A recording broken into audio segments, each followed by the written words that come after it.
Direction la Côte d'Ivoire, après sa rencontre avec le président Alassane Ouattara, Henri Konan Bédié s'explique.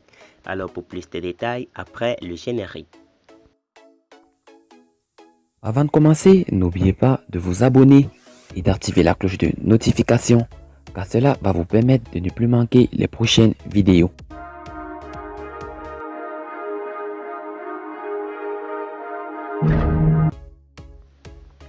Le président du Parti démocratique de Côte d'Ivoire et le président de la République se sont enfin rencontrés ce mercredi 11 novembre 2020 au Golf Hotel d'Abidjan. Henri Konan Bédié et Alassane Ouattara ont brisé le mur de glace juste après le parti septuagénaire a produit un communiqué afin de situer le contexte de ce tête-à-tête. Une rencontre qui ne cesse de faire couler beaucoup d'encre de la salive. Protagonistes de la crise qui secoue le pays depuis la présidentielle d'octobre dernier, Henri Konan Bédié et Alassane Ouattara ont renoué le dialogue à la demande du chef de l'État.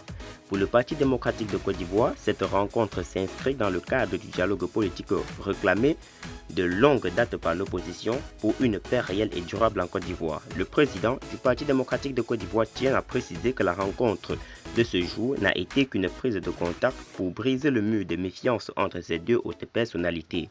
Les problèmes politiques soulevés par l'opposition demeurent atténués, a précisé le secrétaire exécutif du parti par intérim, professeur Nyamke Kofi, au nom de son président.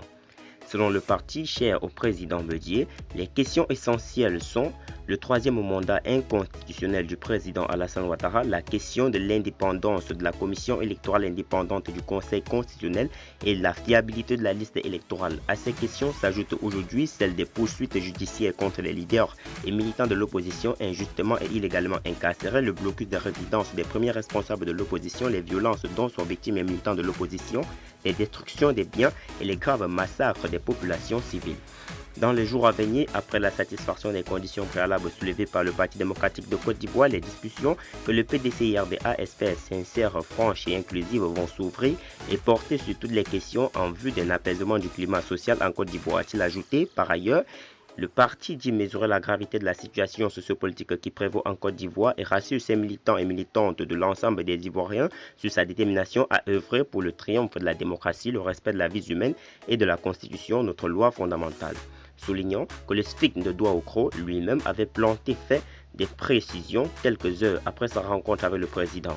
Non, sans appeler l'opposition à une concertation ce vendredi à sa demande, j'ai accepté ce mercredi 11 novembre 2020 de rencontrer Alassane Ouattara au nom de toutes les plateformes politiques de l'opposition.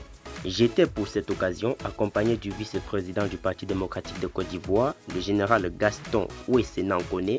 Lors de cet entretien, il a principalement été question de la préservation de la paix en Côte d'Ivoire. Nous avons convenu de nous revoir prochainement. Avant cette nouvelle rencontre, il semble indispensable pour les plateformes politiques de l'opposition de faire le point sur les attentes de leur vision de l'avenir.